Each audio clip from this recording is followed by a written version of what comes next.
Here. Can you hear it? I can hear you. We're live.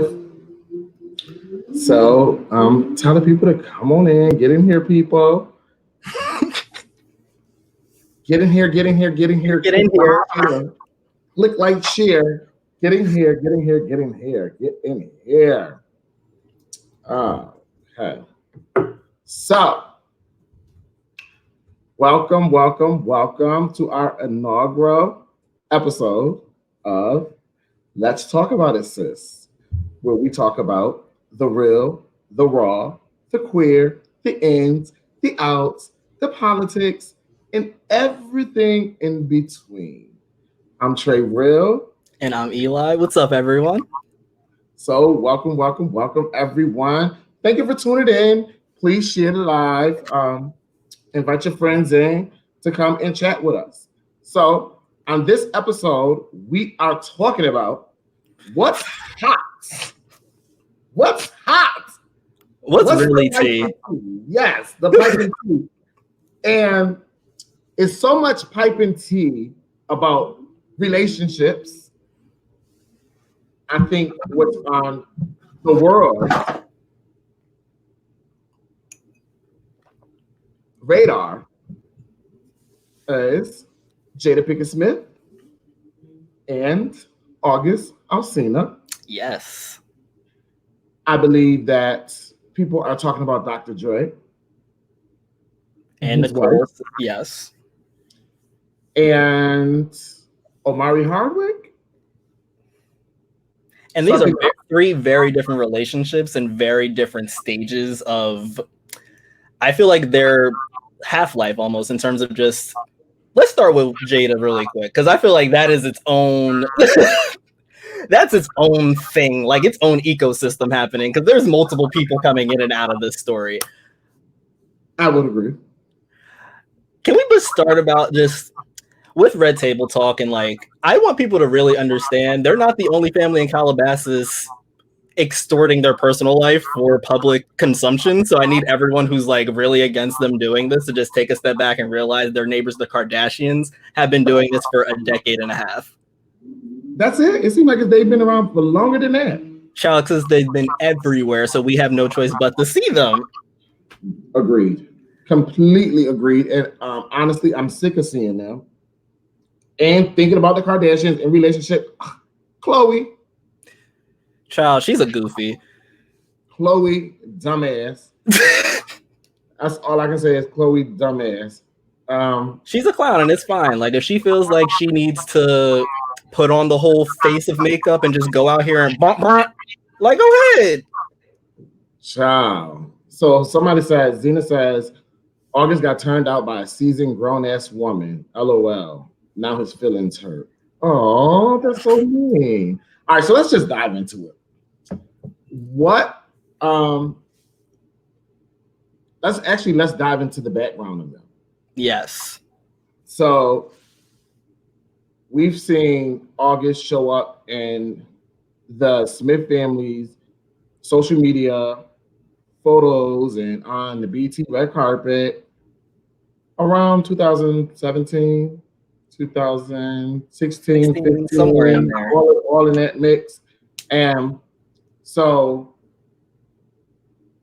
it was kind of presented as August being a member of their family, and Jada basically helping him get on the right track, because we know August was going through some things using syrup. He was addicted to Percocet after he passed out during a live performance. Like, he was on Red Table Talk and everything with a whole episode about his addiction. And like, that's the way their relationship seems to have developed. And Jaden's also the one that introduced them. And I'm going to be honest, I thought that him and Jaden had something going on. Of course you did. Of course you did. I mean, it makes more sense. He's closer to Jaden's age than he is to Jada. So yeah, so I really thought, I was like, oh, that's so nice. They welcome him into the family. You know, that's Jaden's little boyfriend. Little boyfriend or whatever. And I paid it. I just left it at that. I was like, okay, child. So when I seen pictures of August and Jada popping up here and there, I'm like, oh, I didn't think nothing of it. I'm like, oh, okay, yes, you better. Real cool. Yeah, mother-in-law, you know. That's all in my head, and that's what I'm thinking. But then we get this interview Sunday night. Mm-hmm. Angela Yee from The Breakfast Club interviews August Alsina in a one-on-one interview, in-depth interview. And she asked him about his relationship with Jada. I want to say 2016? August released a single? Yeah. It was 2018. The Nunya song? Yes. Yeah, I think it was like 2018 or 2019. Okay, so that comes out, and people then begin to question his relationship with Jada and think that the song is alluding to a relationship with Jada. Can we pause really quick? Like, if we really look at that music video and it's the way that it's done, it's a text message thread, and he's texting her the lyrics as he's singing them. The name at the top says Karen, which is her middle name. Ooh. He sends her a GIF of herself from, I think it was the Scary Movie, Scream. It was from Scream. So he basically told us. Yeah, he basically put this all out here like a year ago, and everyone was kind of just like, "Oh, this seems like what it could be," but him like going up there, probably violating an NDA, and him just full balls to the wall, being like, "Yes, I was in love with her." You could see it in his eyes. That man's feelings is hurt. I would say he absolutely unequivocally violated the NDA. Had to. Yes. Let me just say this. These things that you're going to hear are our own individual thoughts. We don't know any more than what August and Jada and Will or anybody else has given us to talk about. Their relationship is alleged. We don't know it to be factual. So these are our opinions, and respect our opinions. We are artists. We're sensitive about our shit. Period. So they do this interview, and Angela Yee asked him about his relationship with Jada. Baby, he's heartbroken. He's devastated. Girl. He is up there looking like Keisha Cole in the I Love You video, giving that ombre twist out. He is in distress.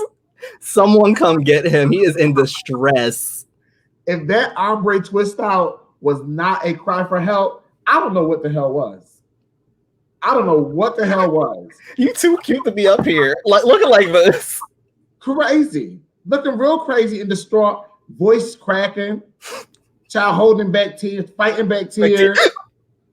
I'm like, okay. So let's assume that he's telling the truth. And in my opinion, I believed every motherfucking word he said. Absolutely. I believe every word he said. One thing about me is, I don't know if I got a third eye or a sixth eye or a sixth sense, whatever they want to call it. But that boy was telling the truth. And when he did a little stunt, he did a little monologue of "I just want to die, an innocent man." I said, "Oh, you have some feelings, some big feelings." I said, "Whoa, baby!" And he was in the court of law, and I was on the jury. Baby, that man told the truth. He told the truth. I'd be the one if I was on the jury too, just back there like, y'all, we gotta like. I'm the one voting against everyone else, being like, we got to look at this evidence again. Yeah. Something's not adding up. And we need to go through the evidence with a fine-tooth comb. Okay. Fine-tooth. Go through it all. So, after watching the interview, what were your initial thoughts? One, I was scared for him because I'm just like, this, not for nothing, Will and Jada, as much as we like to clown them for their relationship or whatever, like they're still one of the most powerful Black families and overall one of the most powerful families in Hollywood, I would think at this point.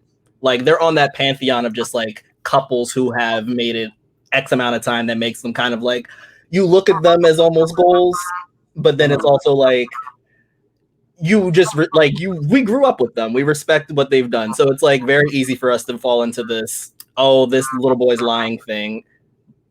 But I also feel like they've just hyper aware and hyper curated their entire brand to the point where it's just like the only way I feel like they're going to apologize or even like come out and say anything about this is to protect the brand that they've built as the Smiths. Like, let's not forget, this is the family that was on the BET Awards in 2005. Whole family, like it was made for us to look at them as this like structure, and this is breaking that structure down. I would agree. I would say I wasn't so much concerned or worried about him, because honestly, I agree with everything you said in our mind. But when you look at the Jordan and Chloe situation, okay, let's talk about it. Like, Jada came to the red table and brought Jordan to the red table with the thought process that we are the Smiths, the Kardashians. You don't want to fuck with us. That's how I thought it was coming. But the fallout from the red table talk and the actual interview from the red table talk, it didn't give me that, sis. What was it giving? It just gave me, girl, here, just tell the people your side of the story. But that at the same time, like, yes, but that's all she needed to do, because now every young person is like, oh yeah, Jordan, yes, I'm so happy she's not hanging out with them anymore. Like, her entire, it flipped for her. We can't deny that Jordan is not more like visible, more famous, whatever, because of that red table talk. Because she could have just gone to the wayside like any of these other chicken heads that mess with the Kardashian men. I agree with that. But it didn't keep the Kardashians off Jordan's ass. It didn't. Because keep talking.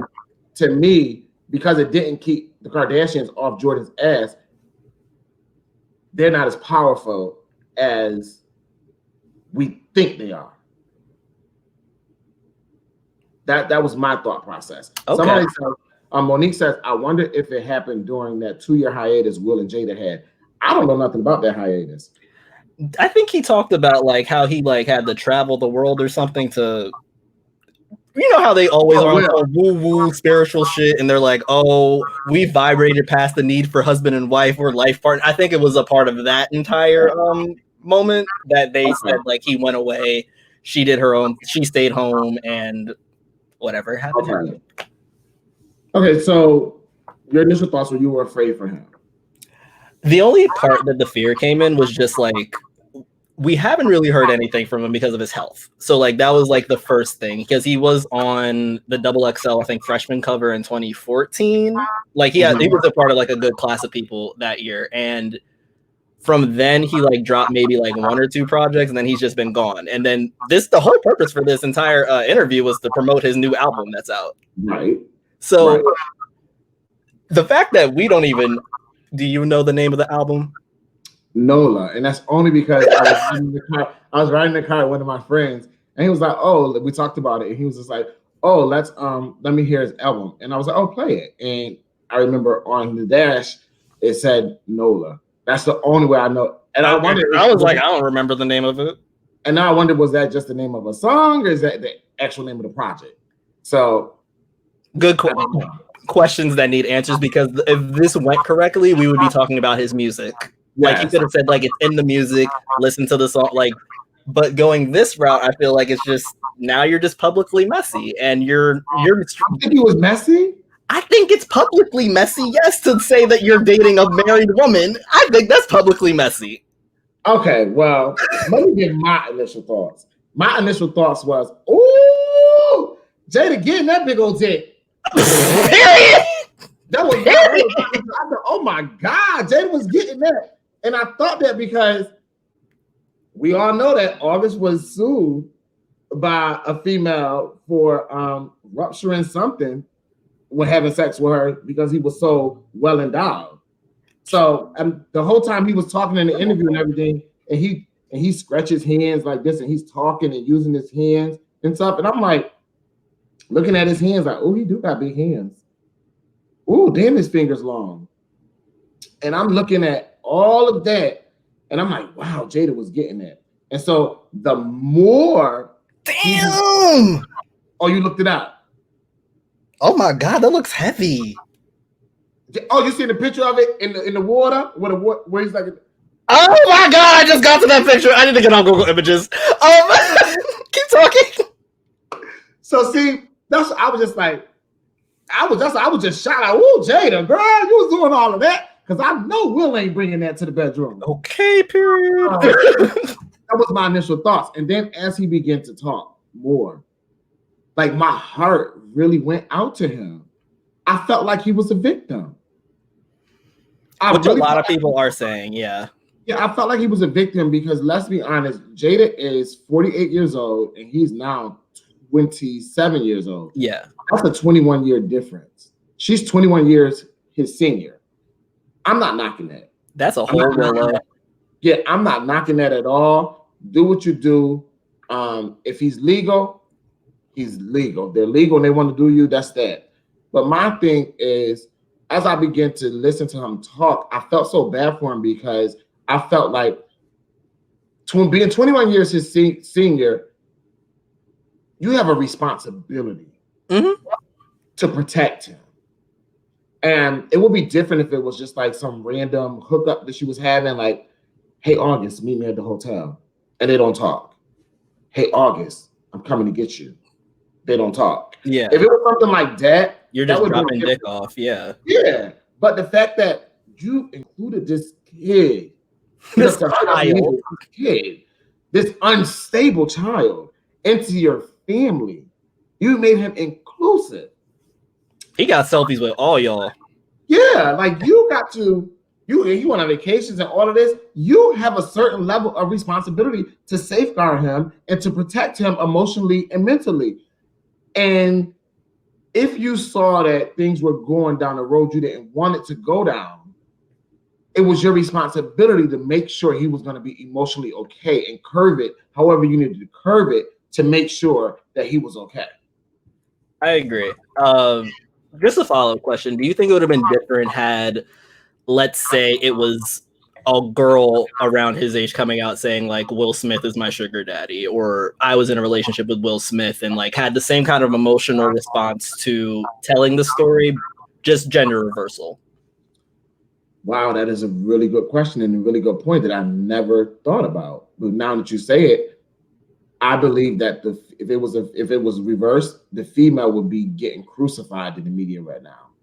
I believe she would be getting crucified in the media right now, and she would be getting crucified in the court of public opinion. Absolutely.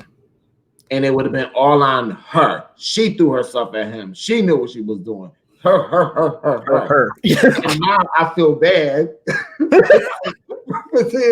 Jada, you're dead ass wrong. I feel bad because I didn't think about the whole gender role. Because I do think that definitely plays into it, especially because like when I first saw this story and like how it was being reported, it was like an emphasis on the quote that was August saying, "Will Smith gave me his blessing," and I think that is what we should really focus on, the fact that Jada in some respects is treated like almost transactionally, like she is just like, she is something that you have agreed upon, that you are owned by both of you. And I think that is something else that we need to like unpack, especially in the Black community. Yes, talk about it, Eli. Come on, let's talk about it, sis. Yes, so because like if you really think about it, they're both grown ass people, like Will and Jada now. They're independently wealthy. Like at any point, Jada could leave and be good, and she doesn't necessarily need Will to like maintain a certain amount of status. So if with saying all of that, she could go and move across the country and continue this, and like August can move with her, whatever, and they can live their own life separately, and it would be fine. But I feel like sometimes we just knock these women because they're doing stuff that men would do given the same opportunity. Wow. Because like, think about it, like Will probably got a little something on the side. You don't see them speaking out, but it's like there is still a chance that Will got something on the side. So allegedly, going back to the 2-year hiatus, when you say he traveled the world or whatever, it alleged that he has a side piece that lives in the UK. Yes. So nobody talks about that.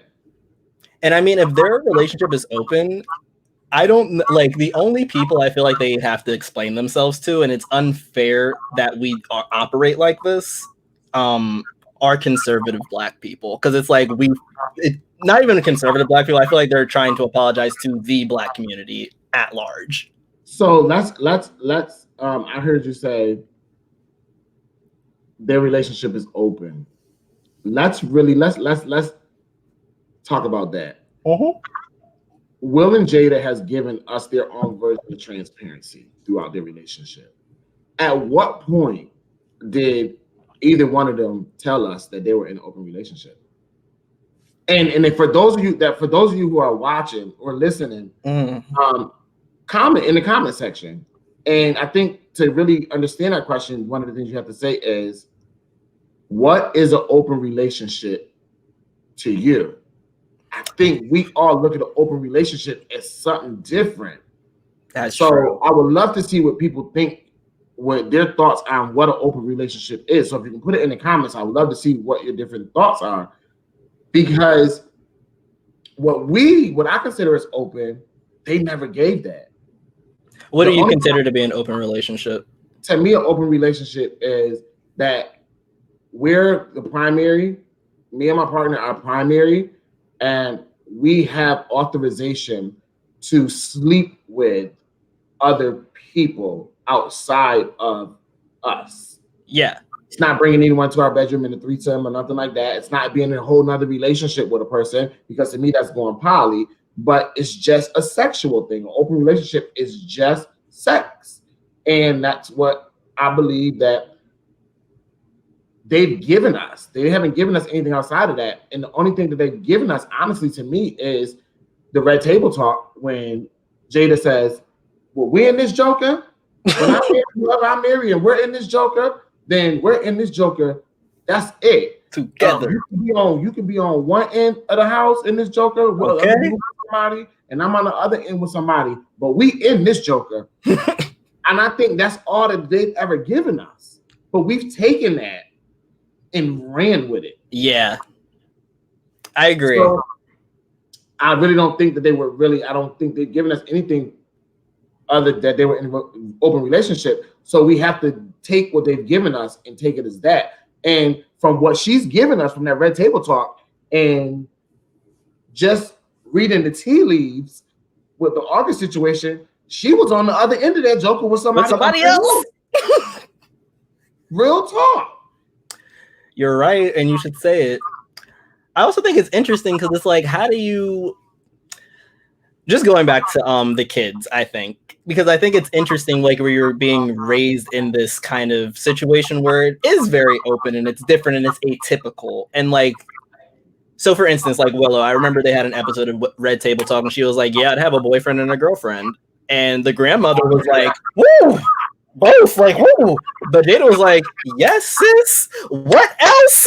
And Jada, you know, I love Jada's mother. Jada's mother, even when Jada was like, we'll be on one end under something, she's like, you always say that. And I'm like, what? Like, there's little nuggets. You just gotta watch now. Like, yeah. She's like, the mother is the only one that's fucking grounded to me. Yeah. She's the only one that's grounded in common reality, because their reality is not common. Mm-mm. So the mother is the only one that's like grounded in common reality to me. So I'm just always like blown. But yeah, I don't think they were in. Monique's kind of said they aren't in an open marriage, and I agree. I don't think they were in an open marriage. But they talked about. I mean, we'll go back to August. When August said the transition of their marriage to a life partnership. Yes, exactly. See, when he was talking, let me just say this. When he was talking, I was like, this motherfucker has been to the school of Jada Pinkett Smith. Because to me, he was sitting up there looking like her in the face. He looked like her. And then when he's talking, I'm like, bitch, you talk like her now. Because that's really that's his woman. Like, this is some shit. There ain't no such a difference as marriage, life partner. Bitch, when you get married, that is your life partner. That's what that means. What is the separation when they transition from marriage to life partner? Do you think it was maybe like one of those, the title? Because I can see them being like, oh, the confines of being like someone's husband with a capital H and someone's wife with a capital W might be a lot. But I also think they didn't. I agree. Like they didn't go into enough detail to be like, what is a life partnership look like? Because yes, you guys are tied in together. You have a production company. You have this home. You are a family unit to the public. But after a certain point, like you have to realize that she at one point literally said, "I don't think I know my husband." So Yeah. like, what does that even tell us about what their life partnership is? It's that it's moved past the point where they are like up under each other every day. Yeah. And when he said romanticized, their relationship was not romanticized. So that means that Will and Jada aren't romantic. And I didn't get that. And I was gonna say when he said, but when you look at romantic, I think when he says that, I think people automatically assume that Sexual. it meant that they don't have sex. But romance doesn't always equate. Talk about it, sis. It's not always sex. To be romantic does not mean that you have to have sex. To be intimate does not mean that you have to have sex. Come on. And I think that is what people this situation is so good for the Black community to open up conversation that we've never thought about having. So I think that means it's so good. I agree, because I feel like otherwise we as just a community wouldn't be having this conversation of open marriage versus polyamory, because at one point it was all just like bad. Like you're not going to do any of that because we're in a monogamous one-on-one relationship here. But adding these different elements to it is actually going to expand like what we see as love. And at the end of the day, like honestly, like to be able to be in love with more than one person at a time shows how expansive your heart is, shows that you have like a lot of emotional intelligence. So I don't necessarily think it's a bad thing that we're having these conversations. I just think it's going to be hard for a lot of people because we are stuck in this monogamy, heteronormative, like there are just things about this that we have to break down. I agree. So Jasmine says, I feel Jada is always careful about her words and trying to conceal what truly is allowed in a relationship. Seems almost like a play on words. Jasmine, I will 100% agree with you on that. And I have an issue. We haven't even gotten to Jada bringing Jada to the red table yet. But I have hella issues with Jada bringing Jada to the red table. Please talk about it, because I don't think it's fair. Oh wait, we still got to talk about. Let us Jada. All right, I'm just gonna go there. I have an issue with Jada bringing Jada to the red table because Jada is going to say what she wants to say. Absolutely. No one's going to be there to rebut anything she says. No one's going to be there to dig anything further. And I'm going to give you this monologue. I feel like Jada's going to do this. Right at the camera. You have to understand that when August came into our lives, and she's going to use the word our, because he didn't just come into her life. She's going to use the word our. Everyone's life. It's inclusive to the family because her narrative is he's a part of this family. So when August came into our lives, I recognized from the beginning that he had issues. This was a troubled young man. No, Jada, he was an unstable child. But she's going to say he was a troubled young man who had lost his brother, lost his sister, who now has a responsibility to raise his nieces as his own children. He's lost his mother, whom he had a estranged relationship with, who's never had a good relationship. So when August came into our lives, August was searching. He was seeking. Seeking! He was seeking to fill a void, and that void was he was looking for a maternal relationship. He needed someone to nurture him. And naturally, he came into our lives through Jaden. Jaden is my son. He's one of Jaden's friends. So I'm automatically going to take a look. I'm nurturing. I'm maternal to him. I look at him like he's one of my children. And I want to do what's best to get him there. And then she's going to say, but we all know single Black mothers. And one thing that we face in the Black community is our Black sons tend to look, their mothers are usually the first ones that they're attracted to. They're the first ones that they fall in love with. And that's why our sons go out and find women that they feel have to live up to what their mother was. And August not having that void and looking to fill that maternal void, what he did was found that in me. And I was okay with that. But then I realized, this isn't my biological son. And when I began to notice that the relationship was turning for somewhere it should not for August, I had to step away to protect him. And now in this interview, what you see is a young man that is suffering from PTSD. He has to deal with that trauma. That's how Jada's going to spin it to me and my thoughts. That's how she's going to bring it to the red table. Oh, she's absolutely going to talk in circles for 20 minutes. Yeah, and the thing about it is there's not going to be anyone there to call her out his bullshit. So like, okay, Jada, we understand he's broken, but let's not talk about him being broken right now. Let's talk about how he got broke. Okay. What broke him? Let's talk about that. Oh, I heard you say this. Let's go back to that. Let's unpack this line, actually, because that don't make no sense. She's not going to have nobody there. She isn't. I mean, but like, also, if you were being put up against all this scrutiny, do you think that she would put someone there? Like, it's her production company out of her house, her cameras, her light. Like, she wouldn't put herself in a situation where she's going to be questioned by anyone. Like, do you think that if it wasn't quarantine, if we weren't in all of this right now, do you think she would go on a press tour? Or do you think we're getting one video from Red Table Talk? One video from Red Table Talk. And this is how you know there is some truth to this shit. Because out of all the years and all the rumors, they've never addressed it. But her team has come out and said it's untrue. Will's team has come out and said it's untrue. They've never addressed it. Never, ever, ever. Monique says, I need Will and August there too, and a third-party mediator. I fucking agree. But the third-party mediator need to be a bitch like me. Oh, I was going to say Ayanna. Ayanla. Yeah, Ayanla needs to be in there somewhere. That's good TV.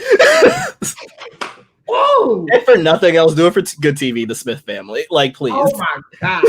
You hear Ayanla? Jada! You're not telling the truth. Tell the truth. That's the only way you're going to move through it. Tell the truth. Come on. I understand right now you feel like you're in pieces. But if you tell the truth, you will walk away in peace. Okay. Who was that in the mirror? Is it you? Act like it. Whoa! Put your belly to the earth. That's the only person who would get her together, because I honestly was gonna say, like, if I feel like Oprah is the only person she would be like, oh, that can get away with a good interview with this. Jada Pinkett Smith is not letting us hear nothing. Oprah not gonna go win though. I don't think Oprah will go. I would be more pleased at Gail doing the interview than Oprah. Talk about it. Gail a little messy. Talk about it, because Gail doesn't care. Like she's like, at the end of the day, like, y'all know who I am. You're gonna see me. Yes. Oh my God. Let's see what Francois has to say. But when you've been with someone that long, you do become best friends, and the chemistry is normally more private. I've experienced that. Okay, yeah, I can definitely respect that. Yes, absolutely. But best friends is one thing. And best friends, then I feel like they should say that. Yeah, like I feel like that would have been talked about. We're best friends, and over our years of being together, our relationship has turned different, and we've decided to still stay married because we're a partnership and we like what we've built together, and we want to keep that. But our relationship, to any of you, to what you're outside looking in, is we're best friends. And that's all you need to know, is that we know everything about each other. This here, you ain't breaking it. That's it. And I think that would be a lot. That would just alleviate a lot.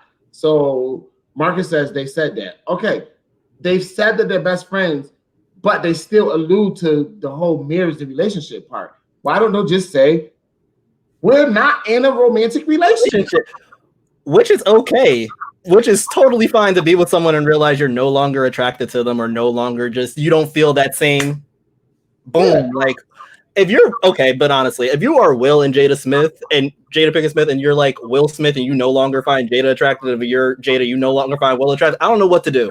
I don't know what to tell you. Because I'm like, I don't know what to tell you. They are tired of each other. Only thing I can say is I know this is to all the people out there who are listening or watching, and they're saying, why don't folks just mind their business? Folks ain't mind their business. Well, guess what, motherfucker? I am folks. Period. Okay, I'm bitches. My business. Okay. As long as they keep putting this shit out in the public, guess what? This folk is going to be all the way in it. All in their business. Out to the nitty gritty. I can't wait for the red table to come because I'm going to get on here and talk about that too. Okay? Yes. Period. Alberta, after watching the Father's Day talk, it is clear Jada and Will are not together. They are partners. That's it. See, people are reading different things from it. Different things. They do say they're life partners. I do think with this new information, it's very different going back and watching some of the episodes. Like, even in preparation for this, I was just like, oh yeah, they did say this. They did do this. Like, the way they joke about each other. She calls August Og.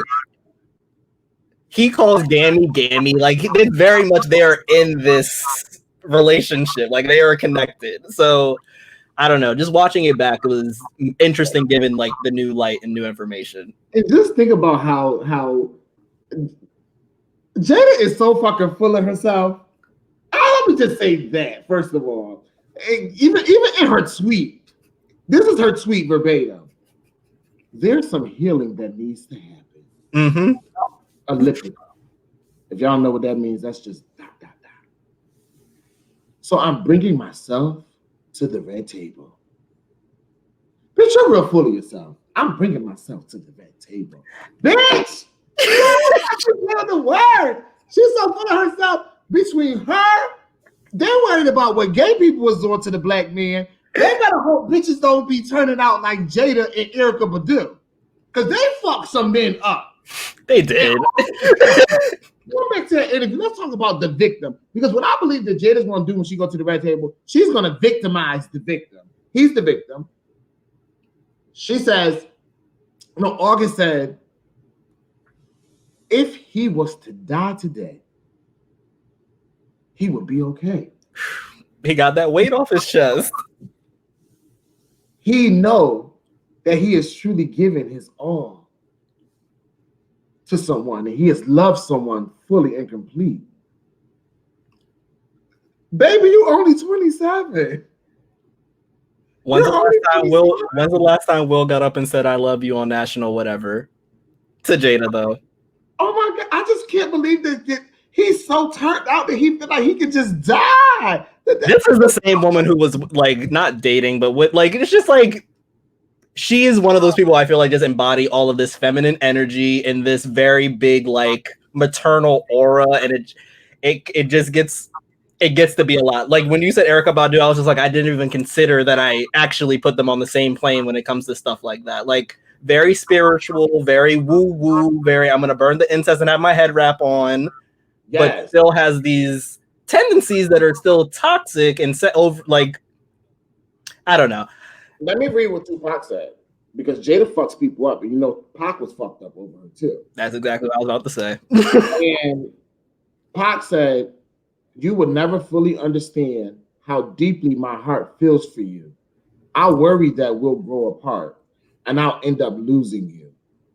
You bring me to climax without sex, and you do it all with regal grace. You are my heart in human form, a friend I can never replace." Baby. He wrote that. Baby. He wrote that out, and I love his handwriting. And then she fuck up her damn child. Willow writes, "Dear Tupac, I know you are alive, someplace. I think that my mommy really misses you. Can you please come back? Can you come back so mommy and me can be happy? I wish you were here. I really do. Love, Willow. How old was she when she wrote that? Like a baby, not a baby, but like a child.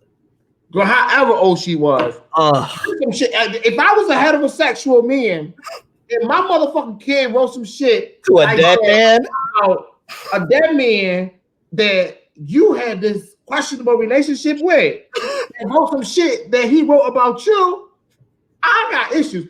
I got some questions to the table. A lot of questions. Why does she know who this man's is? Let's start there. And why is this big emotional reveal right now in this letter? Like, come on. Jada really goes in with these men.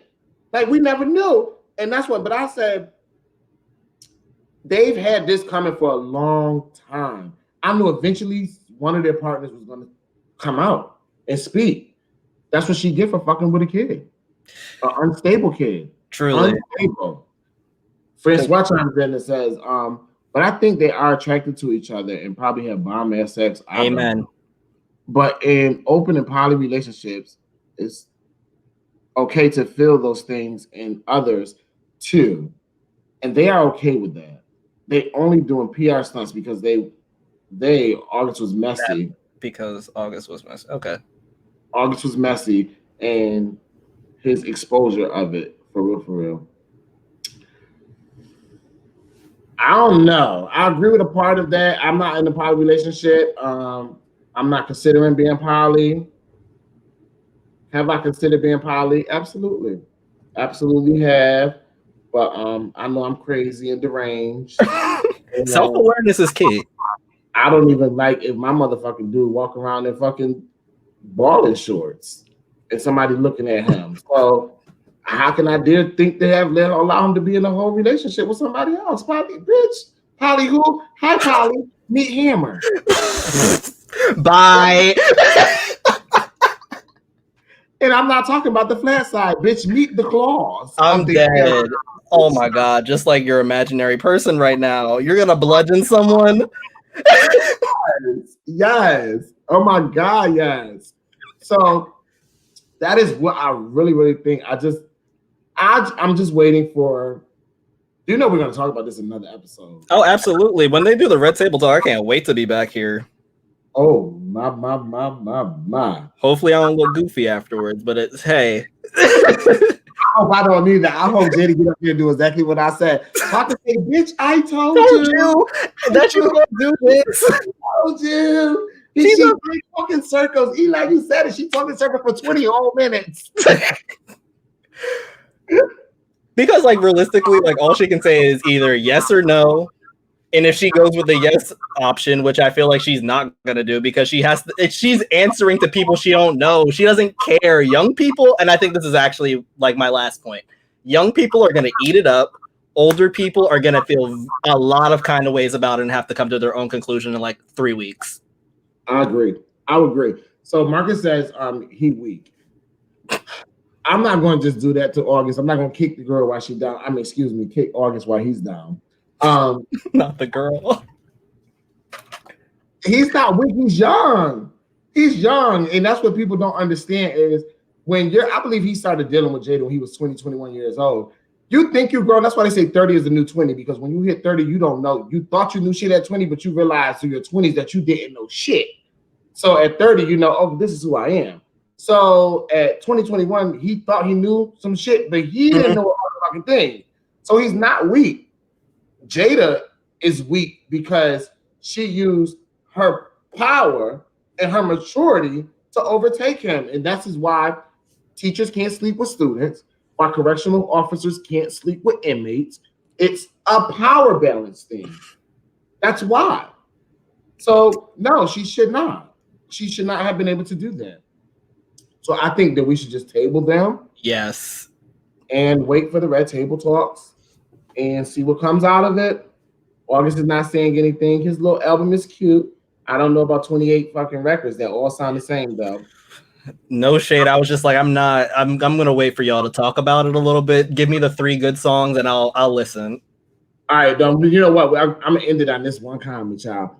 Trey, do you think they both are smashing August at the same time? I don't believe that they're both smashing him at the same time, but I do believe that Will has watched. He's been in the room. He's been in the room, and August he probably had his child, he probably stop talking. Stop talking.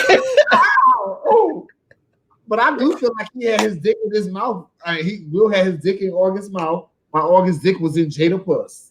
I do believe that's a visual I didn't need. I did not need that visual. On that note, I'm moving right along. Child. Who next? Go. Okay. Okay. So Omari Hardwick. Oh. And like, I didn't really get the background on this too much. So can you explain it really quick? I feel like there was just like a lot of moving parts, and I got confused. Basically, I think in a nutshell, Omari made a post on his Instagram praising Black women, and someone commented in the comment section, "How are you praising Black women? Do you really feel like this about Black women when you're married to a white woman?"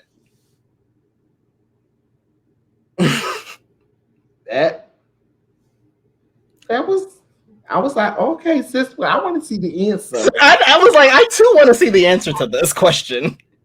But in his answer, child, he went off. He's been asked this question, I feel like, continue, yeah. He just went off in his answer, like really went in, like, I can be with whoever the fuck I want. Who I was called to be with. He putting this shit into higher powers. And this is how you know when a motherfucker done fucked up, because they always want to try to pull God in. It's almost like the Apollo. You know, if you ever notice, when people on Apollo don't want to get booed and they don't got the greatest voice, what do? They sing a gospel song. Okay. People ain't going to boo Jesus. God. You ain't about to boo God.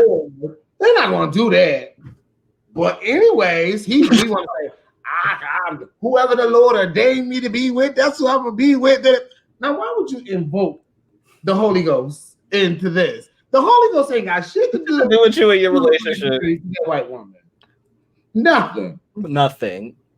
How do you think that a Black man can't truly value a Black woman if he's married to a white woman, or if he dates white women? Oh, that's a good question. Okay, so I think, like, on one hand, if you are dating outside of your race as a Black person, period, you have to be prepared for your Blackness to be called into question. That's number one. I feel like you really need to be prepared for people to be like, ask these questions. It's a valid question. But I also feel like you can't determine like how much you value a group of people, especially Black women. Like, I love Black women. I'm never gonna be with y'all. Oh, I do, and I wish I was straight because I love them so much. Because it would be me and a dark-skinned Black woman and some ashy chocolate babies. But that's not the life we're living. So it's like, my baby's gonna be ashy though. But out the bath, nigga. Come on, I'm not about to walk around with some kids. I'm just saying, I ain't gonna be ashy. I ain't gonna be ashy. But no, but like, I feel like you need to be prepared for it to be called into the question. And I also think that he's been like, the way that he went about this post, I found out that he did something similar on social media like 2 years ago. So it was like a female fan came up to him, Black woman, asked for a picture. He was like, "I'm with my family," and she was upset because she obviously wanted a picture with him. He got upset because she was being indignant and rude to him, and he was just like, "Yo, like, at least acknowledge my wife." And I think like that's the seed that brought us to this point, because it's like, acknowledge my wife was something you said 2 years ago. You feel like your wife keeps getting disrespected. Now you're talking out about it and being like, I do feel for him in some respects, but at the same time, I'm just like, I don't care. Yeah, I mean, and then the climate that we're living in today, I wonder if he would tell somebody to acknowledge his wife, a Black woman to acknowledge his wife today. because I think in this climate, a black woman might slap the shit out of his wife if you tell her to acknowledge it. What the fuck you mean acknowledge it, bitch? Do you see what these motherfuckers so and so and so and so doing? And you want me to acknowledge this, bitch? Are you fucking crazy? That's just the climate that Trump has created in our country. Let's be honest. Yeah, no, for real.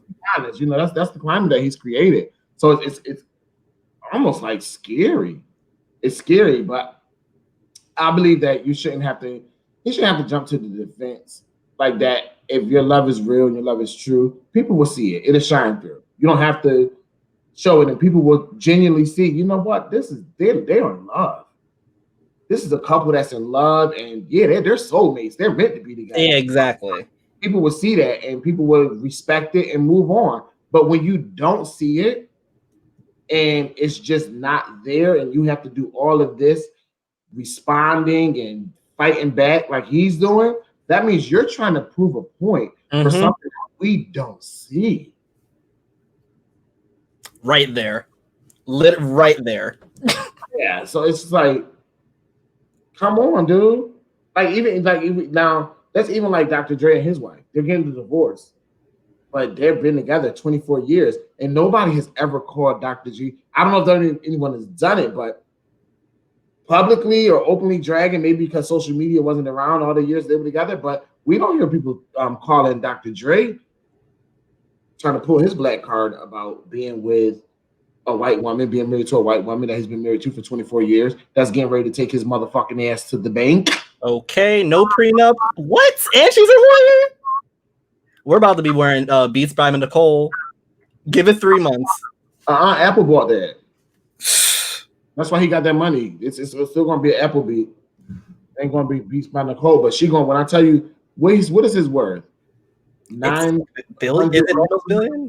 Billion, 900 million. He wasn't really, his deal with Apple was $1 billion, but he didn't become a real billionaire. Yeah, he didn't become a real billionaire. He was still falling short of it. So I think his worth is like 950 mil. Still would love that. Yeah, she walks away with 425 mil. And to be quite frank and honest, she's been with him for 24 years. I don't have an issue with her walking away with $425 million. She's put in her time. Okay. She raised his kids. You know, she's been there from 24 years, from dirt to hurt to let's talk about where that. he is now. Yeah. I do think, like, just going back to, like, we're not used to seeing women have this much independent wealth on their own. Like you being okay with her walking away, like, of course, because yes, you've been married this long, and she probably has her own practice. She probably is like a real boss in her own life. So her walking away from it is literally just like absolving herself of a relationship, of a title, and then continuing on whatever she was doing. Because who's to say they've been together? Maybe this is finally just like, you know what? We don't need to have 3 houses and da-da-da-da-da. We can just, like, end this. And it could have definitely been, these are, the children are grown now. Our children are off to college. I only stayed with you for the sake of the children. But the children are no longer a factor. I'm out. What you about to do? Yeah. It's very much giving that. Oh, you've been cheating on me all 24 years. Oh, nigga, I knew. I just chose not to say that for the sake of my children and for the sake of this family. But at this point, you know that bitch that you had down in Soho last week? Take your ass back over there with her. Because I don't give a fuck. Because I got a nigga out Harlem. Not out Harlem. Come on. 125th Street. What's up? Not LA. I got a nigga out Shaker. What is it? Crenshaw. Compton, South Central, Long Beach, baby. Ask about me. So I just think that it's good that I hope she's able to walk away with whatever she walks away with, because she's put her time in and she's earned it. She deserves it. Omari, stop trying to force it, bro. That's it. It's like, if you love her, That's all you actually need. Like you, as long as you know you love her, because at this point you defending it and you arguing with people in the comment section over, wasn't it like a UPenn dean? That's what the post was. Like he was congratulating a dean of UPenn, and you got into an argument over your white wife in the comment section. Sir, this is unfocused. Yes, like hone in, honey, where you need to be. Right here. Stay there. Don't go anywhere else. But that's not how it worked out for him. And that's not how it was supposed to work out for him. Because like Zena said, honey, that's ancestral spirit. And I will tell you guys all of this as we begin to wrap up. I'm going to leave you with this. This Sunday is a full moon. Oh. That's why people been bugging, right? Crystals in the full moon. I got my crystals. I will have them in some water and in my windowsill. Okay. To charge my crystals on a full moon. I got me some new incense. The incense that she called the Mega Hoover something, Meg Sharp Hoover something, child. Something. Whatever the ones Beyonce called on Back Parade, I got some of those incense. You know. Come on, you got a shopping list from the song. Use her Black business links. Yes, I have. And I'm waiting for the ancestors to chit chat. Okay. I'm scared of the motherfucker. If they start chit chatting too much, I might run about this motherfucker. But I'm waiting for them to chit chat. That's waiting for the chit chat. And I'm gonna talk to my ancestors who I'm closest with. I'm gonna talk to my mother, my grandmother, and I'm gonna start there and see how that works out for me. If any of y'all have any tips or anything, let me know. Oh, I got the crystal that means love, that I'm open to love. So if love happens, okay, you better unlock your heart chakra. Yes. We love to see it. Yes. Come on, Eli. Crack that shit open. Yes. I'll send you a little book on them. I have crystals too. Oh my God, please do. Are you charging yours? Yes, of course. In the full moon? Mm-hmm. Okay. Yes. So we got to talk offline so you give me all of this. I got you. Don't worry. Yes. This has been good. This has been great. As usual, I love our dialogue. Same. I'm happy we finally got to do this on camera. For everyone who's watching and listening, we talk about this all the time, but we're just and then what was it, 3 days ago? We were both on the phone you want to just do it? Yeah. And I feel good about this. So I'm excited. I'm really excited for what this is about to be. I am too. And I'm just so glad. It feels comfortable. It feels great. It feels natural. The chemistry, everything, our conversations, our dialogue. I learn from you. I learn from you all the time. And I think that's just the greatest thing, being able to have a dialogue where you walk away feeling that you've learned something. And I just didn't just walk away feeling depleted. Yeah. And that's all I did was talk, and talk myself out. And I'm depleted. So thank you. Thank you. Love you. And love you even more to all of you guys that are listening, to all you guys that are watching. Thank you. Continue to tune in. Follow us on our social medias. Instagram is _ Let's Talk About It Sis. Sis is SUS. Mm-hmm. Our Facebook and our YouTube. Like our page and subscribe to our channel. Let's Talk About It Sis. SUS. We will be coming to you with a new episode each and every week. Thursday. Each and every week. So if you're listening to our podcast, you'll get it on podcast each and every Thursday. Yes. But if you're watching us live, you'll get it each and every Tuesday. There you go. Okay. So love you guys. Thanks for tuning in, Eli. Love you. Yeah. Until next week, we'll chat. Peace. Kudos.